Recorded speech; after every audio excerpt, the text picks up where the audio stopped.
The Rebel Capitalist Show. The gold price going down right now. You explained it really well with the margin call, but I don't know that everyone understands how that process works. So can you just quickly explain that? And then I'd like to get your thoughts on not only the dividend paying stocks outside the United States, but also the silver to gold ratio and why that's important. Yeah, well, first of all, the price of gold is around, what, 1,500 and change right now, 1,530, 1,550-ish.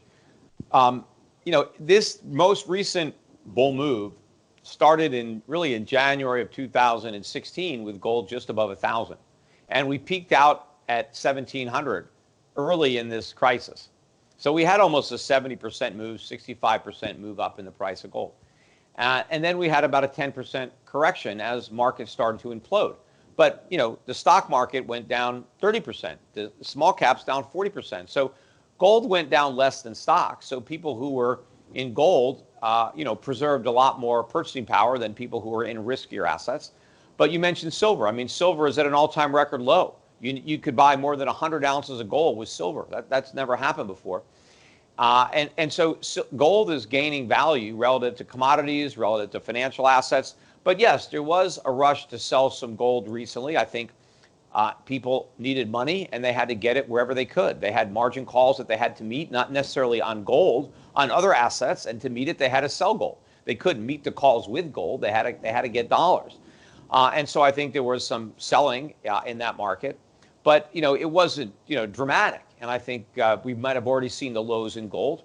And I think we're headed back up. I mean, just because it goes down for a few days doesn't mean it's not a long-term store of value or a long-term safe haven. Sure, anything can fluctuate in value on any given day, depending on the market.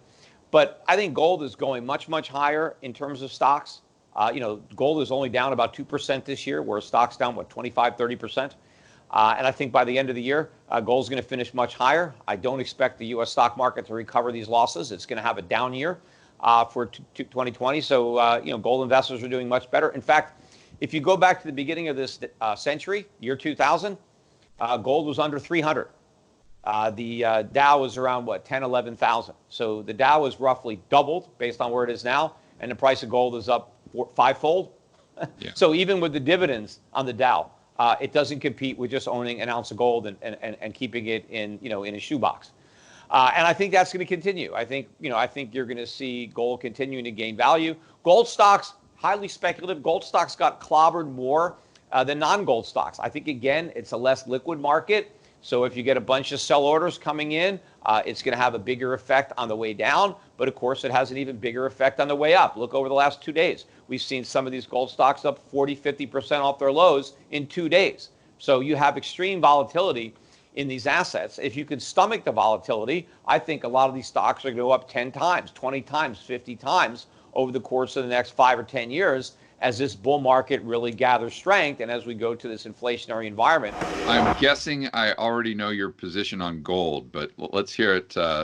Let's hear it right from Lynn Alden herself. Yeah, I'm bullish on gold and silver for the long term. If we see a brief dollar spike upward, we still could get more pressure on them in the near term, but I definitely consider them important holdings for the long term. I started adding them to my portfolio in 2008. I've actually been investing in precious metals since the late 1990s.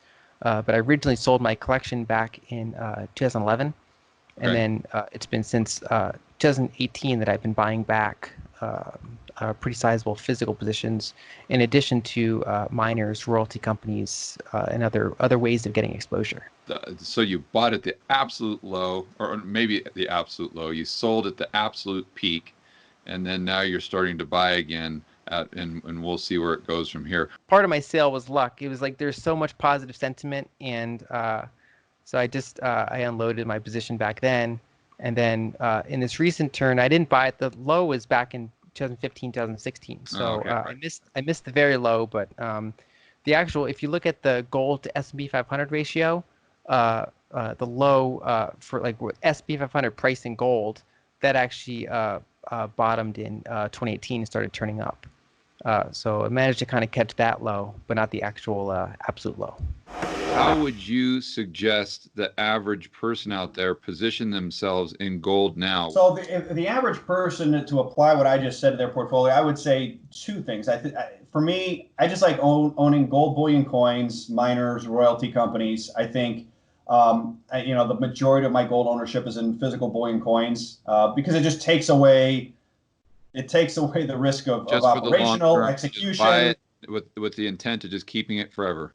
Yeah, because I think in addition to being insurance, I think it is going to be repriced one time. I think it is effectively going back into the system. It's going to need to be made much bigger relative to global trade to serve a role as some sort of neutral asset. I think that will happen one time, and then I'll figure out what I want to do with it from there. In terms of what to do with the possibility that because of the structure of the gold market that you could get this paper sell-off, if I owned it, I would want to scale my position to my understanding that that's a possibility, so that if it does happen again, like it happened in 2013, you don't get shaken out of it. You're not so big that you get shaken out of it, and that you just understand, okay, there's this run happening and I can see it happening, and it might not feel good, but if you're sitting there so big that you're doing your net worth calculations and you're taking food off your table, well, that's not helping you. Right. But if you understand that, hey, this could happen, and if it does, I have dry powder, I'll just buy more. Just understanding that the market is structured in that way, that it just gives you some level of comfort. So when you're watching things happen, right? I mean, we saw it a little bit in March. I mean, there was mostly just people selling, paper future contracts when you sell what you can, not what you want to. And so we saw in the early stages of the crisis in March, gold sold off with equities pretty sharply. But if you looked at some of the underlying dynamics, and Roy Sabag over at Gold Money highlighted some of those, and some of the spreads between New York and London, the underlying dynamics were suggesting people are still flocking to gold. It's just this dynamic of paper selling and has nothing to do with what's happening to the physical. And so I think that's just important to understand, particularly as people are getting more involved with the gold market, I think, given everything else that's going on around us.